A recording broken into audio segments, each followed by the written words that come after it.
Quand on fait des soins énergétiques, il y a des personnes de temps en temps qui viennent nous voir en nous disant: «Voilà, j'ai, alors déjà, il y a ça, faut vraiment vous méfier de ça.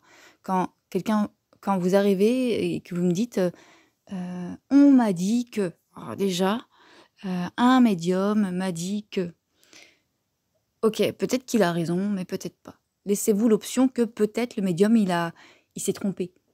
Ne prenez pas ça comme, voilà, comme vérité. Laissez-vous un espace où, peut-être il se trompe. Peut-être qu'il a mal capté. Peut-être qu'il a projeté quelque chose sur vous aussi. Donc, voilà, il y a déjà ça. Et puis, plutôt que de, flipper, plutôt que d'essayer de faire des choses pour vous dégager, de ça, vous posez en fait et puis, alors je sais que ce que je vais dire, c'est controversé.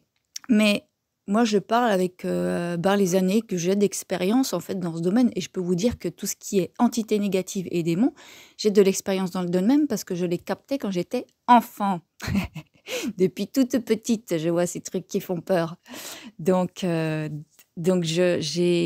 appris, moi, déjà à gérer mes peurs face à ça parce que j'étais terrorisée, en fait, hein.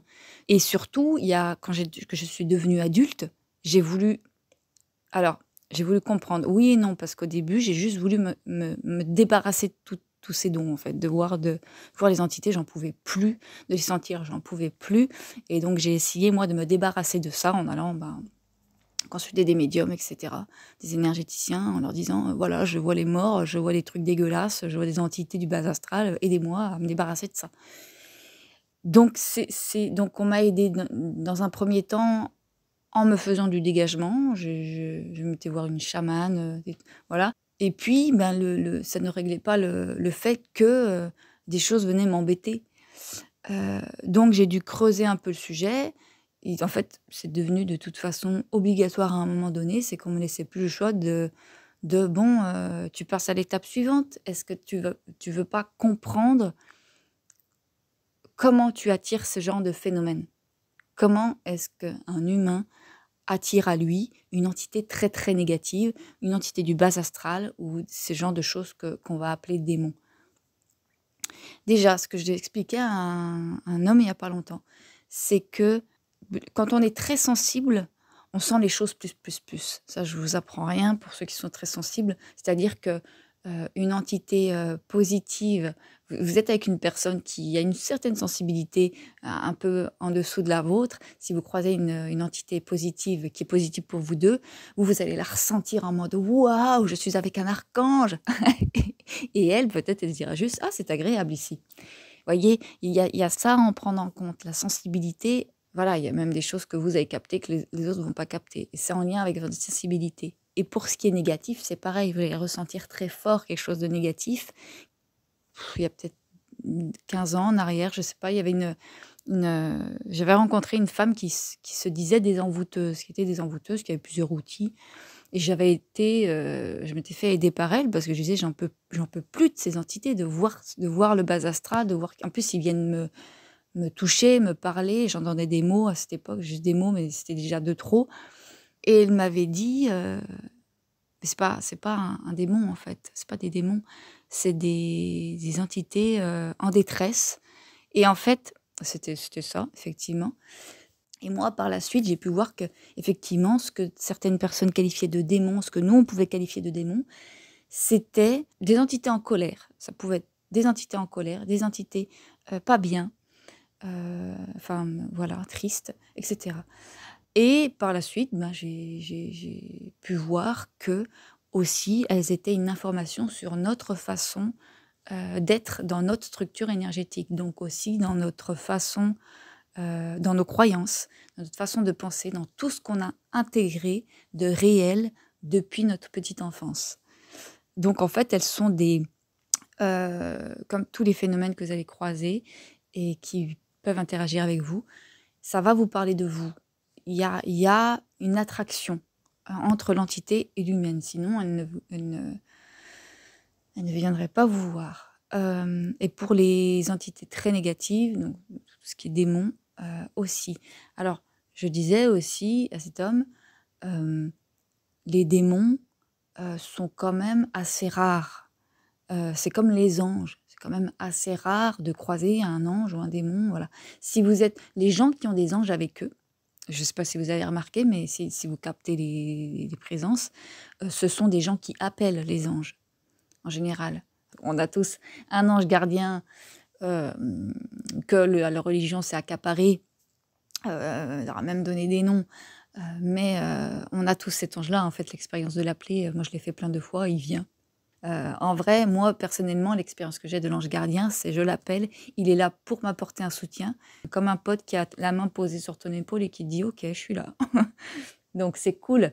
Mais voilà, tout ça pour dire, heu, que, que voilà, les démons en réalité, ils sont très peu nombreux. Il y a très peu de gens qui s'amusent à appeler les démons, parce que on est tellement pas bien avec ce genre d'entité qu'on va pas s'amuser à faire ça. Et les entités très négatives que vous pouvez percevoir peut-être en démon, vous dites: «C'est un démon», c'est souvent ce sont des entités, en colère et qui vont vous parler de choses en vous. Donc ça peut parler de refoulement intense, refoulements qui peuvent dater, des choses qui peuvent dater de la petite enfance. De toute façon, on se construit, voilà, il y a des choses qui répondent à des choses très anciennes. Donc du refoulement, une façon de se percevoir qui est complètement erronée, une façon de se traiter qui est insupportable, une morale, alors ça aussi je l'ai vu, j'en parle, oui, la morale, j'en parle beaucoup en ce moment, mais voilà, quelque chose de dur en nous, envers nous-mêmes, un regard qui a besoin de changer sur les autres, sur soi, voilà, il y a des croyances, des choses à faire bouger. Et quand on le capte sous forme de démon, quand c'est des entités très négatives comme ça, c'est qu'il est temps, c'est que ça devient, j'allais dire urgent, mais en tout cas, c'est qu'il y a quelque chose en vous qui est là, stop, stop, stop.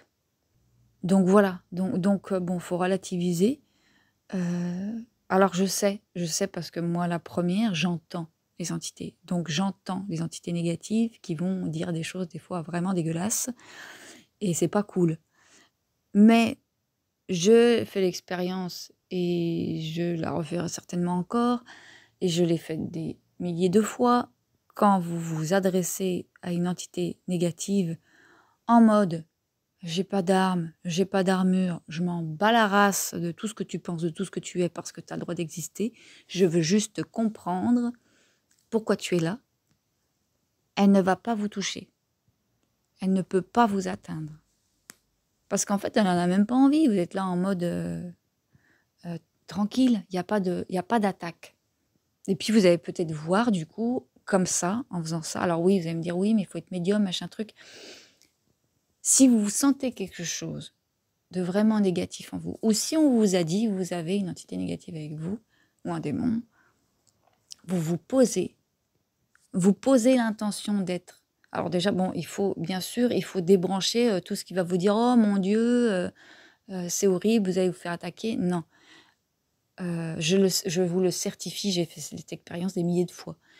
Vous mettre dans votre corps, vous asseoir, vous détendre, dire: «OK, j'ai pas d'armes, j'ai pas d'armure, je ne t'attaquerai pas, je ne vais pas me défendre. Je veux juste comprendre pourquoi tu es là. C'est quoi le message? Qu'est-ce que j'ai à apprendre de ça?» Alors, heu, ça va peut-être, voilà, c'est un peu complexe, ça, c'est des choses après qui, enfin, c'est complexe, non, mais ça demande peut-être une certaine prise en main, je vais dire ça comme ça. Heu, voilà, en tout cas, pour pouvoir bien interpréter les informations qui vous est envoyées. Heu, Parce que de toute façon, vous allez en avoir. Alors après, est-ce que vous allez le comprendre? Est-ce que vous allez le percevoir? Mais vous allez en avoir de toute façon. Mais déjà, ça peut poser en mode, «Vas-y, j'ai pas du tout envie d'être ton ennemi, je vais pas te combattre, tout ça, je sais que tu as quelque chose à m'apprendre». Voilà. Et puis, ben, oui, ça peut être intéressant d'aller consulter un médium qui va vous expliquer pourquoi est-ce que cette entité est là et vous expliquer pourquoi, qu'est-ce que vous avez à bosser sur vous, qu'est-ce que vous avez à comprendre, qu'est-ce qu'il y a à faire, à bouger dans votre structure pour, que vous soyez plus embêté par ça. Alors des fois, c'est des gros dossiers, effectivement. Donc voilà, quand on vous parle de démons, d'entités très négatives, prenez du recul. Prenez du recul, ne prenez pas en comptant surtout les gens qui travaillent avec les anges. Parce qu'eux, ils sont dans la polarité totalement inverse au quotidien. anges et archanges. Alors j'adore hein, ces énergies-là. Moi-même, ça m'arrive ça m'arrive et ça m'arrivera encore de faire appel à ce genre d'énergie quand je suis en galère. Mais les gens qui travaillent avec ce genre de présence au quotidien sont habitués à ce genre d'énergie et souvent, il y a une peur des énergies inverses, donc une peur de tout ce qui est justement démoniaque, tout ça. Or, il ne faut pas oublier aussi, c'est très important, et il y a beaucoup, un peu trop, à mon goût, d'énergéticiens qui ne savent pas ça, ou alors je ne les rencontre pas. Ce qui vous fait peur, ce qui vous attaque, ça parle, en fait, vous n'êtes pas confronté à ce genre d'entité quand vous êtes au clair avec vous-même. Et quand, en fait, c'est ça quand on dit que traiter ses démons intérieurs. Les démons intérieurs, c'est quoi? C'est les peurs, c'est les jugements envers nous-mêmes, c'est tout ce qu'on a cru. Donc, les peurs, on n'est pas là pour les combattre. Donc, c'est pareil avec les entités négatives. On est là pour amener la personne, en tout cas, c'est mes croyances, hein, amener la personne à progressivement mettre de la conscience sur ce qu'elle vit et commencer à voir j'allais dire le mensonge derrière la peur. C'est un peu ça. C'est de voir que la peur, elle est posée sur, finalement, du vent. Alors, c'est facile à dire et je sais que quand on fait le travail sur soi, c'est pas évident. Parce qu'on y croit dur comme fer à ces peurs, parce qu'on les sent, parce qu'on les vit au niveau du... Voilà, on les vit. Donc, elles sont réelles quelque part. Mais quand on regarde au niveau énergétique sur quoi elles sont posées, ces peurs-là, elles sont posées sur des souvenirs, de la mémoire, quelque chose qui n'existe pas vraiment, qui n'existe plus, ou qui existe mais dans un temps qui n'est plus le nôtre. Voilà. Donc, c'est posé... En fait, c'est de l'énergie... C'est une autre... Comment je pourrais dire ça? C'est du vent. C'est comme ça qu'on me le dit, en fait. On me dit, c'est du vent. C'est pas vrai. C'est du vent. Ça existe dans la tête de la personne, ça existe dans nos têtes, mais c'est du vent. Alors après, il y a aussi ça à prendre en compte. Il y a tout l'aspect biologique, c'est-à-dire que notre corps, il enregistre les informations, il les a, il les stocke. Le cerveau, il y a toute une... même au niveau des glandes autocrines, il y a tout un système qui se met en route d'hormones, de stress, de tout ça, lié aux croyances, lié aux mémoires. Donc il y a cet aspect biologique à prendre en compte. C'est sûr qu'on ne règle pas tout en travaillant dans l'énergie. Enfin, en tout cas, j'en suis de plus en plus persuadée. Il y a besoin de mettre le corps en mouvement, il y a besoin de mettre de la conscience dans le corps, il y a besoin de peut-être faire une réconciliation avec son corps. Simplement, entre guillemets, parce que c'est pas toujours simple. Mais voilà, il y a besoin de mettre de la conscience dans ce corps biologique, de se réconcilier avec, de commencer à le considérer peut-être un peu plus. Et puis, voilà, il y aura forcément des choses à faire pour réguler aussi le système nerveux. Donc, on va beaucoup parler de respiration, de méditation. Peut-être qu'il y a d'autres choses aussi à faire, parce que ça convient, j'allais dire, pour moi, ça convient à tout le monde. Mais selon le vécu et selon la situation à l'instant T, il va peut-être être plus profitable pour la personne de se mettre en colère, de taper des pieds, de taper dans un punching ball, plutôt que d'aller méditer. Voilà. Mais c'est aussi à prendre en compte. J'allais dire, méfiez-vous des gens qui ne travaillent qu'avec les énergies, qui travaillent avec une polarité et qui ne côtoient pas l'autre ou qui l'évitent. Parce qu'en fait, quand on évite, c'est comme quand on travaille avec le yin et puis on évite le yang, à bout d'un moment, de toute façon, ça coince. Ça ne peut pas... Et puis, on n'est pas dans le réel, parce que c'est pas ça, la vie. C'est pas ça, la vie. La vie, c'est pas les anges et puis on combat les démons, hein. Ça, c'est dans la tête des enfants. Je suis un petit peu dire dans mes paroles, mais parce que ça devient agaçant, en fait, des fois, de voir des gens qui sont flippés parce qu'une personne qui travaille avec les anges leur a dit « Vous avez un démon, il faut vous en débarrasser, nanani, nanana. » Hop, hop, hop. Va voir un peu derrière ce que c'est. C'est pas juste un démon. C'est quoi qui a attiré ce démon? Va voir les peurs, va voir les complexes, va voir les idées qui sont derrière. Et ça, donc, bon, ça a tendance un peu à m'agacer. Parce que du coup, ça fait juste flipper la personne et puis elle se croit... alors, soit elle se croit mauvaise, ou soit elle se croit, elle, être le bien et que l'entité, c'est le mal. Il faut savoir que dans les entités qui sont parfois très en colère, énervées, il y a des esprits de la nature. Et parce qu'ils ont des émotions comme nous. Alors peut-être moins poussées, selon certains. Peut-être qu'il y a plus de sagesse, etc. Mais voilà, il y a beaucoup de choses dans l'invisible. Donc il ne faut pas non plus aussi tout mettre dans une même catégorie. Et puis voilà, donc travailler avec les anges, c'est super. Moi, évidemment, je veux pas dire le contraire, ce sont des énergies dont on a besoin. Mais quand on regarde les choses avec une certaine distance, un certain recul, on va voir qu'en fait, toutes les énergies, on en a besoin. Toutes. Je sais que ça fait mal au cul d'entendre ça. Moi, la première, hein, j'aurais bien évité toutes les mémoires que j'ai avec ce genre d'entité. J'aurais bien voulu ne pas grandir dans la terreur. Mais bon, forte est de constater que on ne choisit pas toujours notre destin. En tout cas, avant d'avoir la conscience, on ne peut pas faire des choix conscients. Si j'avais pu faire un choix conscient, j'aurais peut-être pas été là-dedans. Je serais peut-être vendeuse dans une boutique de prêt-à-porter. J'en sais rien. Bref, en tout cas, je le redis, et c'est pas grave si je perds des abonnés. Méfiez-vous des gens qui ne travaillent qu'avec les anges parce qu'ils ont un souci avec leur propre zone d'ombre, c'est-à-dire avec leur peur, avec leur démon intérieur, dans le sens tout ce qu'ils ne veulent pas voir, tout ce qui camoufle, tout ce qui... Voilà. Il y a un travail à faire sur soi quand on travaille sur les autres. C'est indispensable, on nous le répète bien assez, et je pense que les anges le disent aussi. Mais il faut arrêter de diaboliser certaines énergies qui, au départ, ne sont pas diaboliques. D'ailleurs, je vais vous reparler de cette anecdote, que j'ai certainement déjà parlé parce que c'est une anecdote que j'aime beaucoup. Il y a quelques années en arrière, je faisais une randonnée. Et c'était à l'époque où tout ce que je pouvais capter, j'allais discuter avec. Je n'avais pas de... Je voyais un truc, je captais un truc dans la nature, j'allais discuter avec. Donc, je tombais sur des surprises, bien évidemment, parce que des fois, il y a des choses, elles n'ont pas envie d'être dérangées, elles n'ont pas envie de parler à des humains, etc. Et il y a un jour, pendant cette randonnée-là, je capte un petit être de terre. Franchement, il devait faire 30 cm de haut, allez, peut-être un peu plus, 30-40 cm de haut.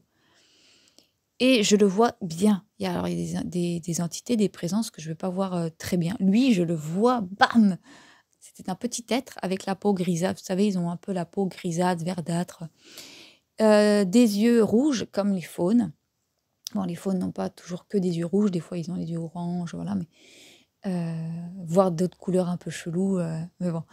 Et lui, il avait les yeux rouges et les petites cornes rouges. Et je vois ça. Puis je lui dis, putain, mais t'es quoi? Qu'est-ce que tu es comme être? Parce que c'est la première fois que je vois un être comme toi. Si quelqu'un te voyait comme je te vois, je pense qu'il te prendrait pour un petit diable. Et il me répond, alors je ne savais pas que ça existait dans la réalité, il me répond, je suis ce que vous appelez un diablotin. Et je dis, ah ouais, d'accord. Donc là, premier réflexe, c'est dire, bon, je vais rester sur mes gardes parce que quand même, diablotin. Mais en fait, il y avait une part de moi qui disait, mais attends, mais arrête, tu captes bien l'énergie que c'est. Et l'énergie qu'il portait, ce petit diablotin, il avait une énergie un peu rentre-dedans, en mode sans complexe, rien à foutre. Un peu comme un enfant qui fait les choses sans se poser de questions. Genre, il n'y a pas de bien, il n'y a pas de mal, je fais les choses, quoi. Et c'était rigolo. Et il était très sympa, en fait. Alors après, il était un peu collant. Donc, j'ai dit, moi, je continue ma rando. Je suis très contente d'avoir rencontré un être comme toi. Et c'est cool. C'est cool. Et j'étais dégoûtée, en fait, à un certain niveau. J'étais dégoûtée à un autre niveau parce que je comprenais qu'en fait, les humains qui ont perçu ce genre d'entité, l'Église, comme d'autres religions certainement avant, je ne sais pas, qui devaient capter aussi ce genre de présence, ont trouvé que quand même c'était des énergies qui vivaient un peu trop leur vie, qui étaient un peu trop pétillantes, un peu trop je fais ce que j'ai envie, comme j'en ai envie, un peu trop insolente, et donc ils ont posé l'image du diable dessus. Et vous remarquerez, si vous êtes clairvoyant, si vous voyez l'invisible, que les faunes dans les arbres, donc les faunes, c'est l'esprit de l'arbre. En tout cas, ce sont des esprits qui sont très liés à l'arbre. Ils partent quand l'arbre meurt. Ont des cornes, ont des yeux rouges et ont un peu la tête du diable. Donc ça, j'en avais déjà parlé dans des vidéos. Et je les avais supprimés parce que j'avais un peu peur des réactions. Maintenant, vous savez, j'en ai rien à foutre. J'ai assez d'expérience pour dire ce que je dis. Donc voilà. Et ça, c'était ce petit diablotin, là, ça devait être en 2020, 2021, un truc comme ça. Non, parce que c'était avant le Covid. Ouais, c'était peut-être la première année où je captais vraiment bien les choses. 2019. Donc voilà. Fiez-vous à vous ce que vous ressentez. Et effectivement, si la personne a raison et que vous avez une entité très très négative, un démon, il va falloir simplement, entre guillemets simplement, parce que c'est pas toujours simple évidemment, parfois ça demande du temps parce que des fois c'est très enfoui et c'est nié, c'est mis en déni aussi par le système énergétique, mais il va falloir aller comprendre la cause, comprendre d'où ça vient, comprendre les idées derrière, les pensées, les croyances, les mémoires aussi. Parfois, c'est intéressant d'aller comprendre, d'aller farfouiller dans les mémoires. Des fois, ça fait chier tout le monde. Moi, la première, je n'aime pas les farfouiller dans les mémoires, mais des fois, il y a besoin. Bon. À une époque, j'adorais faire ça, parce que c'était exceptionnel. C'était genre, waouh, je peux aller dans les vies antérieures. Maintenant, je vous avoue que c'est pas un truc que j'aime bien faire. Mais en tout cas, des fois, il y a besoin. Voilà. Pour que l'entité se décroche, pour que votre système énergétique fasse, c'est bon, en fait, c'est bon. Ok. J'ai des clés. Ok, j'ai plus besoin de me cacher, par exemple, de cacher tel besoin à ma femme. Je prends cet exemple-là. J'ai pas besoin d'aller me cacher sur des besoins à ma femme. C'est pas mal. Voilà. Et le système énergétique de lui-même va mettre en place tout ce qu'il faut. En fait, ça va se décrocher. Donc voilà, donc c'est un processus de réconciliation avec soi. Parce que quand on en arrive à attirer des énergies très négatives, voire des démons, c'est que le système, il a vraiment besoin d'aller régler quelque chose. Après, c'est du cas par cas, donc les problèmes ne vont pas être les mêmes derrière. L'énergie ne va pas dire la même chose, effectivement. Voilà, je ne vais pas faire un audio trop long. Ayez le réflexe de prendre du recul.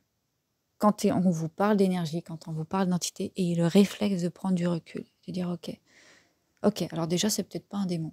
Ok, c'est peut-être quelque chose simplement de très triste, très en colère. Ok, ça parle de moi. Ok. Il y a une information pour moi, voire plusieurs informations pour moi. Ok, d'accord. Ok, c'est un truc à régler dans mon système énergétique. D'accord. Ok, c'est peut-être un dossier lourd. Ok, ça va peut-être prendre un petit moment. Ok, mais au moins, ok, c'est ça. Ça marche. Bon, donc c'est pas juste un démon qui vient m'attaquer parce que je suis le gentil et qu'il est le méchant.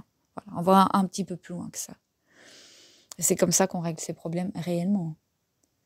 Sinon, on continue à fantasmer, à imaginer qu'on vit dans un monde où il y a les méchants, les gentils. Et puis on n'avance pas. Et on ne grandit pas en conscience non plus. Voilà, c'est tout. Les choses sont simples, en fait, au fond. Quand on regarde, les choses sont simples. L'humain se complexifie énormément les choses. Pourquoi ? Parce qu'on ne lui a pas appris à faire les choses simplement. Pourquoi ? Parce qu'il n'a pas été élevé dans des environnements sécures et sains et où il pouvait exprimer librement ses émotions, librement ses idées, librement son expression. Même dans les familles qui nous paraissent les plus parfaites, il y a des couacs. Donc il peut y avoir un mouvement de non-expression, de honte, de culpabilité, etc. Mais les choses sont fondamentalement simples. Je vous embrasse et je vous dis à bientôt.